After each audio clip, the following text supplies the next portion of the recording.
furaha koowaad ee risqa iyo dheefta ilaahay subxaanahu wa tacaala uu ku siiyey sabab kuugu noqon kara inaad hesho waa inaad ilaahay subxaanahu wa tacaala alla aad ka baqdo aqwaashaada iyo afcaashaadaba ilaahay aad kaga baqdo.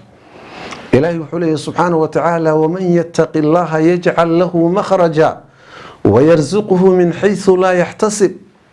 ruuxii ilaahay subxaanahu wa tacaala alla ka baqa alluu u hogaansamay, wixii rabbigii faray buu fartoomay, wixii rabbigii ka reebay buu ka dheeraaday oo ka fogaaday. waxaa ilaahay leeyahay subxaanahu wa tacaala wuxuu ilaahay u yeelayaa makhraj, makaan iyo meel uu dhibta kaga baxo, dhib kastoo soo wajahda ayaa ilaahay u yeelayaa subxaanahu wa tacaala. intaa keliya miyaa wayarsuquhu min xaysu laa yaxtasib. waxaa ilaahay subxaanahu wa tacaala uu ku dheefinayaa, ku irsaaqayaa meel aanu ka malaysanayna ilaahay wuu ka irsaaqi. furaha koowaad ee risqiga iyo dheefta ilaahay lagu helo waa alle cabsidiisa.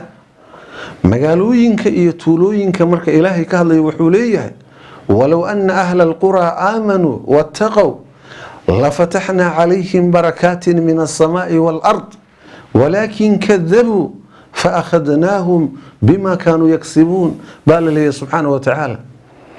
dadka magaalooyinka iyo degmooyinka iyo tuulooyinka ku nooli hadday iimaan iyo alla ka cabsi isku darsan lahaayeen, alle wuxuu leeyahay subxaanahu wa tacaala samada waxaanu uga soo daadin lahayn lafataxnaa calayhim barakaatin min alsamaa'i waalard.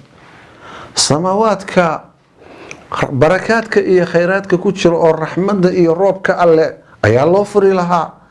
arladana midhaha iyo dalaga iyo nabaadka iyo waxa bini aadamku uu dheefsado oo dhan baa looga soo saari lahaa.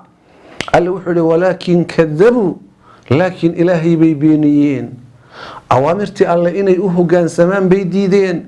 faakhadnaahum bima kaanuu yaksibuun baa la leeyahay subxaanahu wa tacaala.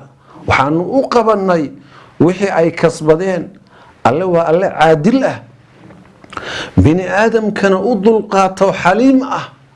alle subxaanahu wa tacaala marka wixii ay kasbadeen ayaa alle u qabtay subxaanahu wa tacaala. furaha koowaad haddaad rabto dheef wanaagsan iyo risiq wanaagsan inaad hesho ilaahay ka baq subxaanahu wa tacaala.